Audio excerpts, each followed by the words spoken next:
Lembrando que a gente tem 8 colunas e 8 fileiras, né? Então vai dar A até H e da fileira 1 até a 8, sendo que as peças brancas posicionam suas peças nas fileiras 1 e 2 e as pretas posicionam nas fileiras 7 e 8. Então cada casa do tabuleiro ela é composta de uma letra e um número. Por exemplo, a casa A1, que é a primeira, até a casa H8, que é a última. E as casas centrais aqui, D4, E4, D5 e E5. Tá? Então sempre a junção de uma letra com um número vai dar o nome da casa. Na notação algébrica, que é utilizada oficialmente em torneios, o nome da casa é escrito em letras minúsculas e o nome da peça em letras maiúsculas. Então, peça a gente utiliza a inicial de cada uma, né? O T para torre, C para o cavalo, o B para o bispo, D para a dama e o R para o rei. Também aceito o uso do nome em inglês, né? A letra do nome em inglês das peças, né? Como o R da torre, que é Rook, o N para o cavalo, o B do bispo, o Q da dama e o K do rei. Tá? Mas para essa demonstração aqui vou fazer em português mesmo, que é o mais habitual dos torneios aqui. Então, como é que funciona a dinâmica durante o jogo? Antes de começar a partida, você vai receber uma planilha parecida com essa daqui. Tá? Então ela tem os campos para a gente preencher no cabeçalho antes da partida começar. Você vai colocar aqui o nome do torneio, o nome do jogador de brancas, o nome do jogador que está de pretas, o número da rodada, a data, especialmente aqui também o número da mesa, e no caso de torneio por equipes, que tem também o tabuleiro, coloca o número da mesa barra o número do tabuleiro.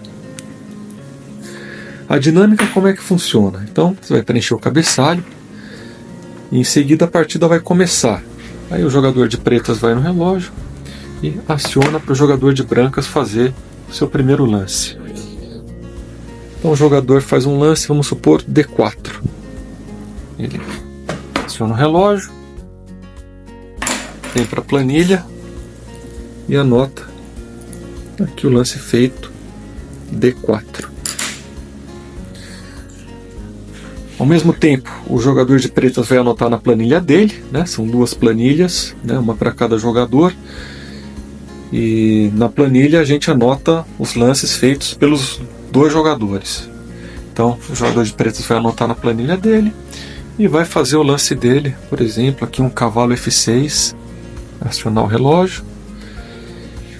É a vez das brancas de novo. Antes de fazer o lance, a gente vai anotar o lance que foi feito pelas pretas, aqui no caso o cavalo F6.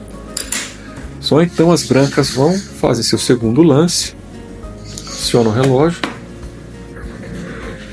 e vem para a planilha anotar aqui o lance feito, que foi o lance C4. Aí o jogo continua, as pretas fazem mais um lance, o relógio. Antes das brancas jogarem, vem aqui, anota o lance feito pelas pretas, E6. Só então faz o seu lance. Por exemplo, aqui cavalo C3. Relógio, planilha. As pretas fazem mais um lance. Bispo B4. Relógio. A gente anota aqui na planilha de novo. Bispo B4. Sempre lembrando que o nome da peça com letra maiúscula, o nome da casa com letra minúscula. A gente anota só a casa de destino e não a casa de origem. No caso dos peões que não tem sigla, a gente anota só a casa. Então os lances aqui, por exemplo, o D4 e o C4, que foram lances de peões, não tem a letra P do peão, a gente anota só a casa de destino. Aí seguindo o jogo aqui, E3. Relógio. E vem para a planilha anotar. E3, mais um lance de peão. Agora a vez das pretas, elas jogam roque. Relógio. E a gente faz a anotação na planilha. O roque é anotado da seguinte forma.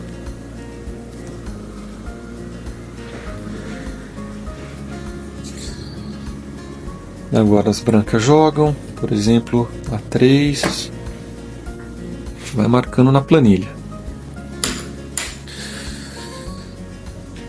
Aqui um lance de cheque e de captura. Então vamos supor aqui que as pretas joguem bispo, captura cavalo em C3, né, dando cheque. Então ela faz o lance, aciona o relógio, e esse lance é anotado da seguinte forma. Então é o nome da peça, bispo, o símbolo da captura, que é um X, e a casa de destino, C3. E no final, o mais, que significa cheque. Então é um bispo, captura C3, cheque, né? Note que a gente não marca qual peça foi capturada, basta marcar a casa em que a peça estava. E captura de peão, por exemplo aqui B, captura C3, aciona o relógio. Como que isso é anotado? Então peão não tem sigla da letra, então você vai anotar a coluna de origem, B, e a casa de destino, captura em C3. Tá? Então é assim que funciona. Então os jogadores vão anotando os lances ao longo da partida. Tá? E depois que acaba, a gente marca o resultado. Aqui toda planilha tem um campo para resultado. Então você vê que tem dois campos de resultado aqui, né? Tem esse e esse, que um é das brancas e o outro é das pretas. Como que isso é marcado? Se as brancas ganharem, vai colocar o número 1 aqui e o 0 aqui, 0. Se as pretas ganharem, o contrário, 1 aqui e 0 aqui. E se for empate, pode marcar meio dos dois lados. Tá? E depois de anotar o resultado, muito importante também, a assinatura. Algumas planilhas têm campo de assinatura embaixo, né? Outras não. Tá? É muito comum o jogador assinar também no final dos lances, né? Depois do último lance, assina na própria planilha. Tá? Mas é importante que coloque o resultado e depois coloque a assinatura, os dois jogadores, nas duas planilhas. Tá? Então, alguns outros itens aqui que a gente viu. Então, a captura, a gente usa um X, né, para identificar que foi feita uma captura, como aqui nesse lance, né, bispo captura C3. O roque pequeno, a gente usa esse símbolo aqui, que é um 00. Né, e o roque grande, você usa 3, né, 0, 0, 0. O cheque, a gente usa a letra mais. O cheque mate pode usar tanto o mais quanto o símbolo de cerquilha. Tem outros dois lances especiais que a gente não falou aqui. Por exemplo, a captura en passant. Deixa eu mostrar no tabuleiro aqui o que seria um exemplo. Vamos supor que esteja esse peão aqui em A5, que as pretas movam o peão preto para B5 e as brancas façam uma captura en passant. Como que isso é anotado?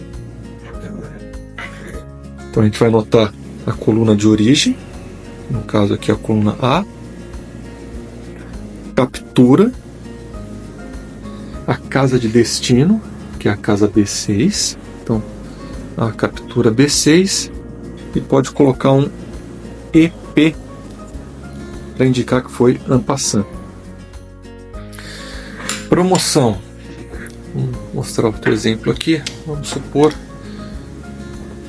que a gente vai promover aqui um peão em dama. Então o peão está aqui na casa B7 e na jogada ele vai avançar para B8 e promover em dama. Muito importante não apertar o relógio antes de colocar a peça de destino aqui, né? A peça que vai ser transformada. Tá? Não pode deixar o peão e apertar o relógio. Isso vai ser considerado um lance irregular.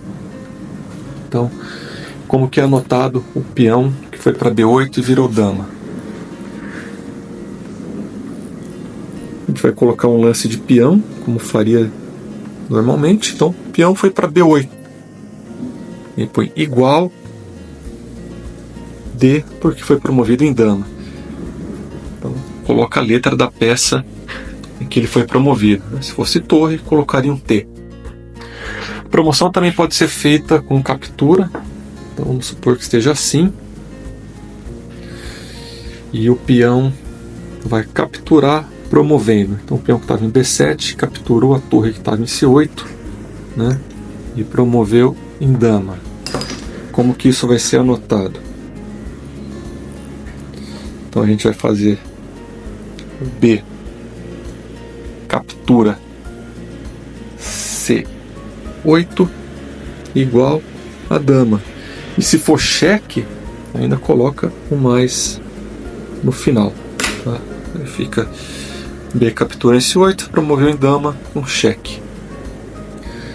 Então, basicamente isso é o que você tem que saber.